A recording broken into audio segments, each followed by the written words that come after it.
Shalom sahabat yang baik hati, salam sehat selalu bagi kita semuanya. Marilah kita bersatu di dalam doa dalam mempersiapkan hati dan pikiran kita untuk merenungkan firman Tuhan. Allah Bapa dalam Yesus Kristus, berfirmanlah Engkau ya Tuhan, sebab kami telah siap untuk mendengarkan firman-Mu. Mampukan kami Tuhan dalam merenungkan firman-Mu, ya Allah. Amin.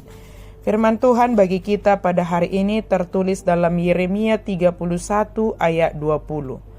Anak kesayangankah gerangan Efraim bagiku atau anak kesukaan? Sebab setiap kali aku menghardik dia, tak putus-putusnya aku terkenang kepadanya. Sebab itu hatiku terharu terhadap dia. Tak dapat tidak aku akan menyayanginya. Demikian firman Tuhan. Da anak hasian si Efraim diau, da anak hasolowan, ay manang pigahali pihatakku dopa ibana, say marningo dope au di ibana. Alani i malala do ati-atikku taringo tu ibana. Ikon marpangulahi rohakku mida ibana, ninna Jehovah. Sebab itu hatiku terharu terhadap dia, aku akan menyayanginya. Hati menjadi pusat dan penggerak kehidupan. Hati menjadi alat Tuhan, mengajarkan kita tentang yang baik dan yang tidak baik. Condong kemanakah hatimu saat ini? Mari renungkan sejenak.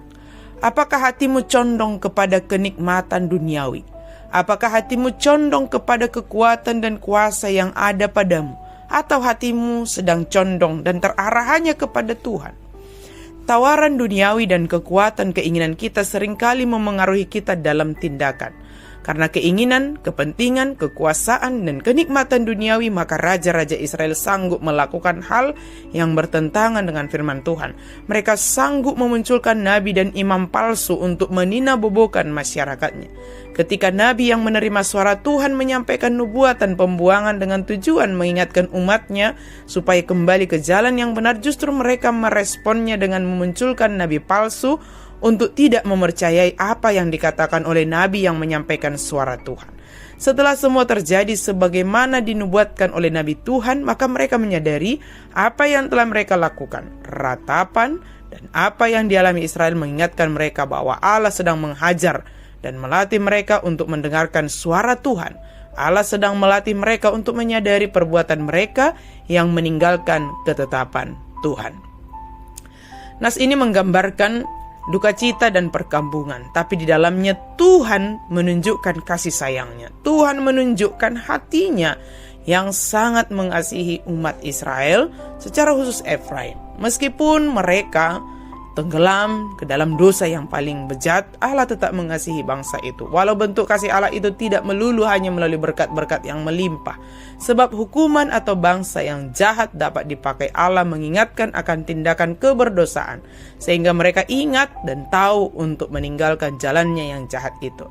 Sekelompok orang yang tersisa akan berpaling kepada Allah dengan bertobat dari dosa-dosa mereka, dan Allah akan mengampuni. Allah tetap mengasihi kita, kendati ada banyak hal yang kita lakukan yang tidak sesuai dengan firman Tuhan. Dia mau mengampuni kita jika kita berbalik kepadanya. Sahabat yang baik hati, lihatlah segala apa yang kita alami dalam hidup ini. Berbagai cara Tuhan untuk melatih kita untuk semakin lebih baik, menyadarkan kita untuk berbalik kepada Tuhan. Kembalilah ke jalan yang benar. Tindakan Allah sendiri yang akan membawa kita kembali ke jalan yang benar. Berbaliklah kepadanya, sebab hanya Tuhan yang mampu mengubah kita dan berjalan sesuai dengan kehendak Tuhan. Lihatlah kasih sayang Tuhan itu bagi kita. Rasakanlah kasih sayang Tuhan itu. Mari kita menyadari sejatinya Allah senantiasa tinggal dalam hati kita. Dia senantiasa ingin membawa kita ke jalan yang benar. Oleh karena itu, bersiaplah untuk digerakkan oleh Allah untuk berbalik kepadanya, berbalik kepada Tuhan, karena Dia adalah Allah yang senantiasa menyayangi kita, mengasihi kita. Dia tidak memandang kita dari keberdosaan kita, tapi Allah memandang kita dari kasih sayangnya, memandang kita dengan dirinya sendiri, dan melihat kita serta menganugerahkan pengampunan bagi kita. Amin. Mari kita berdoa. Terima kasih Tuhan untuk firman-Mu. Terima kasih untuk kasih sayang-Mu bagi kami. Kami percaya kasih Tuhan senantiasa memimpin kami. Kasih Tuhan senantiasa menolong kami. Engkau memandang kami karena kasih-Mu. Dan kami boleh ada sampai saat ini karena kasih sayang-Mu ya Tuhan. Dalam nama Yesus kami berdoa dan bersyukur. Amin.